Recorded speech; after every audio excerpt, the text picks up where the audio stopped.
आज हम बात करते हैं स्कैपुला की। जिस तरह कि ये पता है, ये हमारे पास स्कैपुला ऑफ हॉर्स है। अगर ऑक्स का होता तो उसका एक्रोमियन प्रोसेस बाहर की तरफ होता, जबकि हॉर्स के अंदर ये सेंटर के अंदर ही ये फिनिश हो रहा है। अब बात करते हैं जी स्कैपुला की। स्कैपुला है क्या? सबसे पहले अगर देखें, इसकी बात करें तो ये जो साइड है ये इसकी लेटरल साइड है, जबकि ये जो इसकी साइड है ये इनर होती है, जिसको हम मीडियल सरफेस कहते हैं। उसके बाद अगर हम इंटीरियर सॉरी टू से लेटरल सरफेस की अगर हम बात करें तो लेटरल सरफेस के अंदर एक ये जो आपको लाइन नज़र आ रही है, इसको हम स्पाइन कहते हैं। स्पाइन के आगे ऊपर ही इस तरह की आपको शेप मिलेगी, इसको हम कहते हैं ट्यूबर स्पाइन।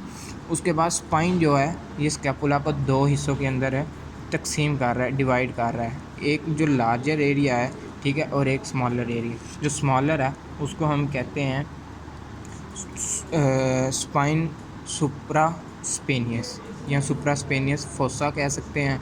उसके अलावा जो ज़्यादा वाला है सरफेस एरिया, उसको हम कहते हैं इंफ्रास्पेनियस फोसा। उसके बाद अगर हम बात करें एंगल्स की, तो ये इसका तकरीबन इंटीरियर एंगल है, जबकि ये इसका पोस्टीरियर एंगल है। उसके बाद अगर हम बात करें तो इसके जो नीचे वाली सरफेस है उस पर आपको ये वाला नज़र आएगा होल सा, इसको हम कहते हैं ग्लिनोइड कैविटी, ठीक है। उसके साथ ही यहाँ पे आपको एक टुबरकल मिलेगा, जिसको हम कहते हैं टुबरकल स्कैपुला या स्कैपुलर टुबरकल। उसके बाद आपको यहाँ पे एक नज़र आएगा प्रोसेस, जिसको हम कहते हैं कोराकोइड प्रोसेस, जबकि ये जो है जहाँ पे ये फिनिश हो रहा है इसको हम कहते हैं एक्रोमियन प्रोसेस। यहाँ पे एक्रोमियन प्रोसेस नहीं है, जबकि हम अगर डॉग के स्कैपुला की बात करें तो ये जो उभरा हुआ है इसको हम कहते हैं एक्रोमियन प्रोसेस, ठीक है।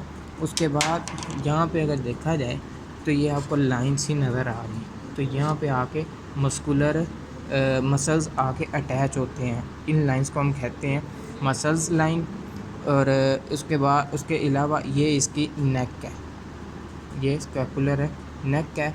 यहाँ पे भी एक आपको न्यूट्रिएंट फोरामेन नज़र आएगा, और ये आपके पास है न्यूट्रिएंट फोरामेन।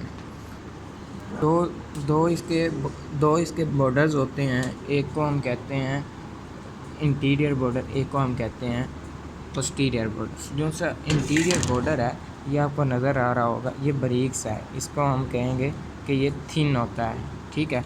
जबकि अगर हम पोस्टीरियर की बात करें तो ये आपको नज़र आ रहा है कि ये मोटा सा होता है, तो इसको हम कहते हैं थिक, ठीक है।